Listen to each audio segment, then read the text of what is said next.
السلام علیکم ورحمۃ اللہ وبرکاتہ۔ معزز سامعین گرامی، آج آپ حضرات کی خدمت میں ایک عمل بتانے جا رہا ہوں، اور یہ عمل ان حضرات کے لیے ہے کہ جن کے یہاں اولاد نہیں ہو رہی ہے، اولاد سے مایوسی ہے، بہت سارا علاج کرا لیا ہے لیکن اس کے باوجود فائدہ حاصل نہیں ہو رہا ہے۔ دوستو عزیزو، اولاد کی نعمت یہ اللہ کی جانب سے اتنی بڑی نعمت ہے کہ اس کا مقابلہ کوئی دوسری نعمت نہیں کر سکتی ہے۔ اس انسان کے پاس خواہ کتنا روپیہ پیسہ کیوں نہ ہو، اس کے پاس گاڑیاں ہوں، اس کے پاس بنگلہ ہو، سب کچھ ہو، لیکن اولاد نہ ہو تو گویا کہ اس کے پاس کچھ بھی نہیں ہے، وہ ہمیشہ مایوس سا رہے گا۔ تو اولاد کی نعمت مل جانا گویا کہ اللہ کی جانب سے بہت بڑی نعمت کا حاصل ہونا ہے۔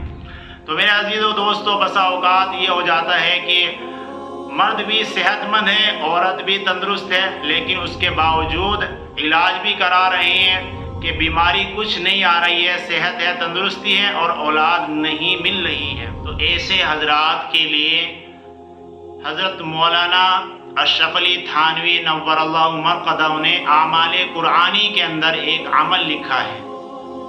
وہ عمل آپ حضرات کے سامنے بیان کرتا ہوں۔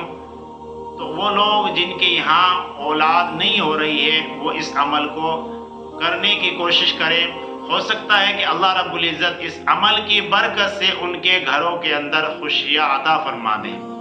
آئیے آپ حضرات کے سامنے عمل شروع کرتا ہوں۔ میرے محترم دوستوں اور عزیزوں، عمل یہ ہے کہ آپ کو دیسی مرغی کے 2 انڈے لینے ہیں، دیسی مرغی کے 2 انڈے لینے ہیں، اور ان انڈوں کو لے کر آپ کو ابال لینا ہے۔ جب انڈے ابل جائیں تو ابلنے کے بعد ان کے چھلکے کو اتار دینا ہے۔ چھلکا اتارنے کے بعد آپ کو ایک انڈے کے اوپر لکھنا ہے وَالسَّمَاءَ بَنَيْنَاهَا بِأَيْدٍ وَإِنَّا لَمُوسِعُونَ۔ آپ اسکرین پر اس آیت کو دیکھ لیں۔ دوسرے انڈے کے اوپر آپ کو لکھنا ہے وَالْأَرْضَ فَرَشْنَاهَا فَنِعْمَ الْمَاهِدُونَ۔ اس کو بھی آپ ذرا دیکھ لیں اس آیت کو۔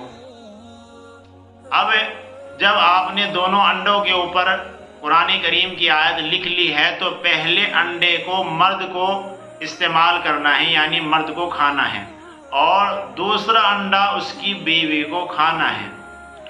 اور یہ عمل آپ کو 40 روز تک کرنا ہے، اور اس عمل کے دوران، اس عمل کے درمیان میں شوہر کو اپنی بیوی کے ساتھ صحبت بھی کرنی ہے، یعنی اپنی بیوی سے ملاقات بھی رکھنی ہے۔ تو انشاءاللہ اس عمل کی برکت سے استقرار حمل ہوگا، یعنی حمل ٹھہر جائے گا۔ اور دوسری چیز میرے عزیز و دوستوں، میں آپ کو بتاتا چلوں یہ کہ آپ اللہ رب العزت سے دعا بھی مانگیں اور کثرت کے ساتھ استغفار کریں۔ صبح سے شام تک آپ کثرت کے ساتھ استغفار بھی کریں، اور یہ عمل جو آپ کے سامنے بتلایا گیا ہے اس پر بھی عمل کر کے کوشش کریں۔ اللہ رب العزت آپ کو اولاد کی نعمت سے نواز دیں گے، اور یقیناً اللہ رب العزت کے کلام میں بڑی برکت ہے۔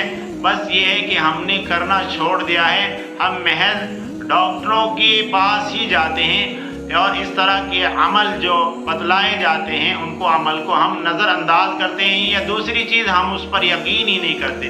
تو ہم یقین کے ساتھ اس عمل کو کریں، اور اسی طرح استغفار کی کثرت کریں۔ یقیناً استغفار ایک ایسی چیز ہے کہ اس کے ذریعے سے اللہ رب العزت بے اولادوں کو اولاد نصیب فرما دیتے ہیں۔ اللہ رب العزت سے دعا ہے کہ اللہ رب العزت تمام بے اولادوں کو، جن کے یہاں اولاد نہیں ہے، ان سبھی کی جھولیوں کے اندر اللہ رب العزت اولاد عطا فرما دے، اور ان کے یہاں بھی خوشی عطا فرما دے۔ اللہ رب العزت ہمیں عمل کی توفیق نصیب فرمائے۔